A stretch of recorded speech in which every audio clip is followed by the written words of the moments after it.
everyone, welcome to the Hypergamous Journey. My name is Denise. I am on my way to a retirement celebration at a restaurant in Decatur. And a few things came to mind. I retired from an HBCU in Atlanta, Georgia. And this woman is retiring from there, and she's a white woman, 30 plus years of service into this HBCU.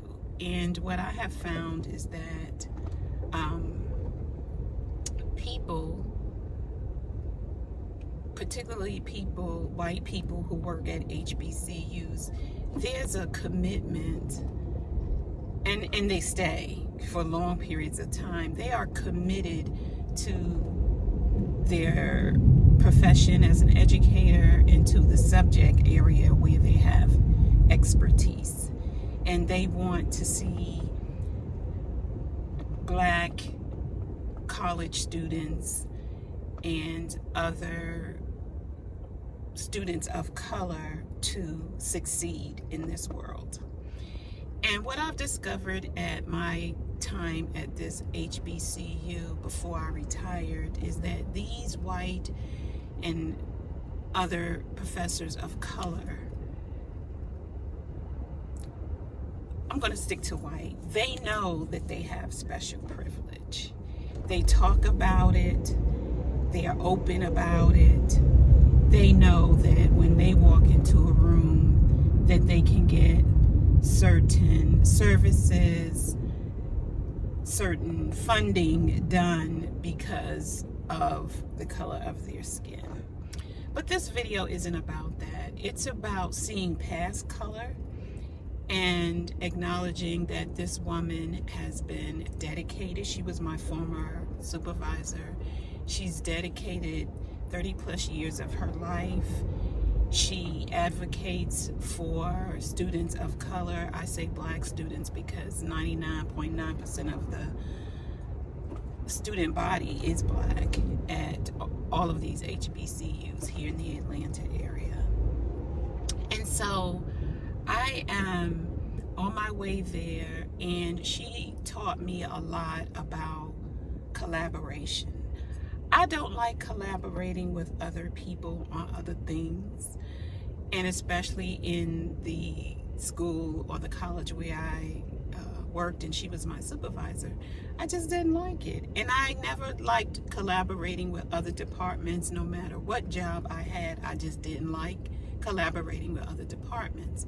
And the number one reason is that everybody works differently. So I'm the type of person, if you give me something to do, I'm going to say, when do you need it? So that gives me boundaries and parameters. So I'm not late giving you what you submitted or giving it to you later than you wanted it to be done, but you never shared with me your deadline. So I ask about when do they need it, the deadline. I get clear about instructions by reiterating what has been said to me. And if I'm confused, work on it a little bit and then get their feedback to make sure I'm going in the right direction. And what I learned from this particular supervisor is that, and I've had a number of other supervisors in my 8 years at this college, but because I'm going to her celebration, I'm talking about her, is that she has a collaborative spirit. After 30 plus years, she knows every department and all the professors in the department. She knows all of the executive departments, meaning the president's office and all of the offices and departments underneath the president. She knows who's running them and how long they've been around, who's new, who's not. She sits on major committees that hire new faculty, executive positions. So she is well integrated into the college. But she's humble. She doesn't throw her weight around. She listens. She gets both sides of the story. So as a person who's not very much into collaboration, needless to say, I had a lot of internal talk going on when she said, oh, but we're going to do such and such with this department. And I've been at the school for 8 years, so I knew how most of the departments worked. You know, they have other things that they're doing. Your stuff is the last thing on their list because it's another thing that they have to do that they too really don't want to do. And I end up calling around and, you know, them handing me stuff last minute, all of that stuff that I despise, and most people do, who like to get their work done and get it over with and get it to the people that need to get it before the deadline so that you can move on to the next thing. But anyway, I digress. So it made me think about the collaborative spirit of this woman. She was kind, she was understanding. You could give her your point of view, and of course, if she had a position that she wanted to take, she would take that position. But she did listen, and you didn't feel fair. So I felt like she was fair. But I want to talk about collaborative spirit. So when you are in a relationship, you have to have a collaborative spirit.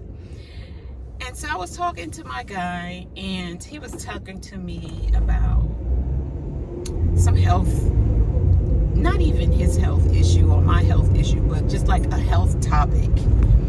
And he was kind of doubling down on his perception of this health issue or health topic. Stay in the right 2 lanes. Sorry, I am on my way to the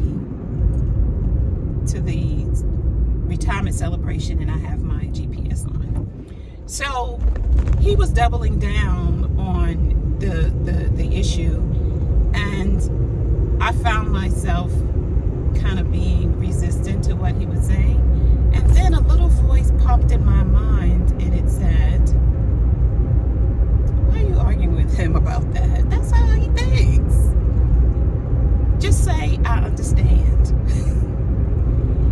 And when I said, I understand, his whole tone changed. His whole tone changed. It's like, I understand. His tone changed. I began to see that this particular health topic that he wanted to discuss, which had nothing to do with me directly or him directly, he just wanted to make it be known that health is a priority for him. He's 64, I'm 64. So we're both at that age where, as we both agree, we have more time behind us than we have ahead of us. And he wants to live a healthy life, and so do I. So that's all he was doing. But, you know, when he was taking a kind of stern approach, and it wasn't disrespectful or anything, but he was passionate about what he was talking about, I had to get a grip. Because it didn't make sense that I was being not extremely resistant, but slightly resistant to what he had to say. And I was like, Denise, it's not even that important to even respond to. Just say, I understand. And so that has been my go-to phrase for the last week. I understand. Oh yeah, I understand. Sure, I understand. Okay, I understand. That's all it has to be, is I understand. I don't have to go toe-to-toe with anybody about anything. At the next light, turn right. I understand. That is all I have to say, is I understand. So, the lesson, the point of the video, when you get into... At the light, turn right onto McDaniel Street Southwest. Then turn left onto Whitehall Street Southwest. When you get into discussions with people and you have a difference of opinion, it could be someone you're dating, someone you're interested in, it could be your first date or your 15th date. your first date or your 15th date, and you're trying At the light, turn left onto Whitehall Street Southwest. and you're trying to get to know him, let him do all the talking, or most of the talking. Let him do most of the talking. And if you have a difference of opinion, you can calmly state it, but there's no need to get into an argument. And sometimes a difference of opinion doesn't even need to be stated right then and there. That it could be stated at, 10 months down the road or 5 months down the road, because the truth of the matter is you don't even know this person and you're trying to get to know them to see if it's a fit. So whatever they're saying or going through, I understand. That's it. I understand.